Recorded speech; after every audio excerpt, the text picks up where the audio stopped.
It's a deep pleasure to help honor Professor John McWhorter with the 2022 Philip Merrill Award. John McWhorter's superhuman record of essays, reviews, podcasts, media appearances, and popular books can make us forget that he is also a major scholar in linguistics. John has published dozens of technical papers in Creole linguistics, which is not as obscure an academic discipline as it might sound. A problem in understanding language is that the conveniently available languages, like English and French, emerged more than a millennium ago and are messy legacies of conquests, migrations, policies, viral fads, and self-appointed language guardians of many eras. Creole languages emerged recently from plantations and other new communities and can show us how a language is shaped by the people who speak and expand it in real time.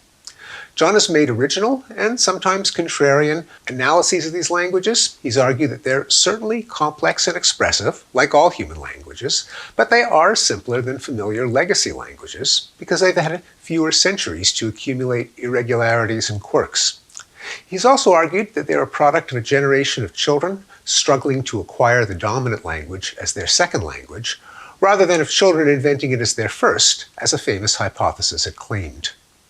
And close to home, John has argued that English itself emerged as a Creole when the Viking invaders had trouble mastering the fine points of Anglo-Saxon. More generally, he has recounted the history of the English language in a book with the best title ever for a book on this topic, Our Magnificent Bastard Tongue. Which brings us to the second reason John deserves this honor.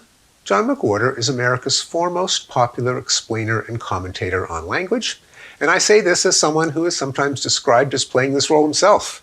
Here too, John is fearless, original, and sometimes contrarian, not out of a querulous temperament, because nothing could be further from John's sweet nature, but out of a gift for seeing through fads and orthodoxies and offering his best assessment.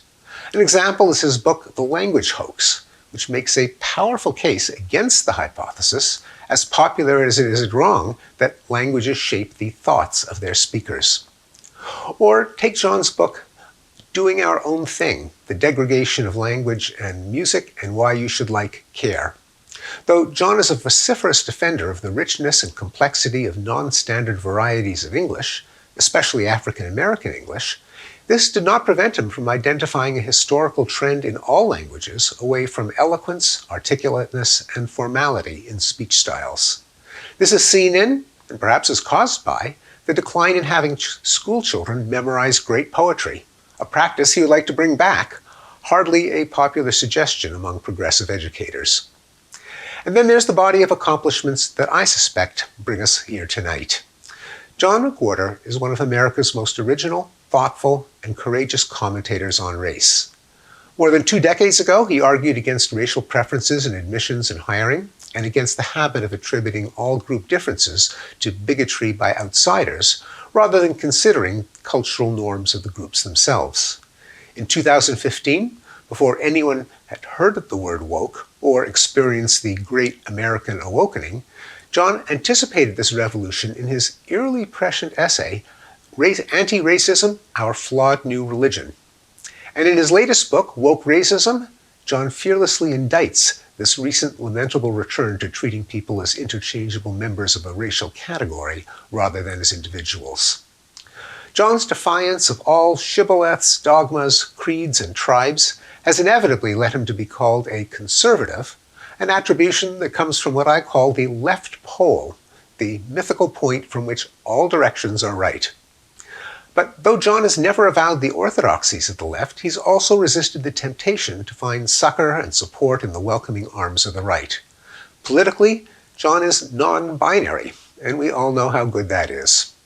Congratulations to John McWhorter, outstanding contributor to liberal education, linguistics, and 21st century intellectual life.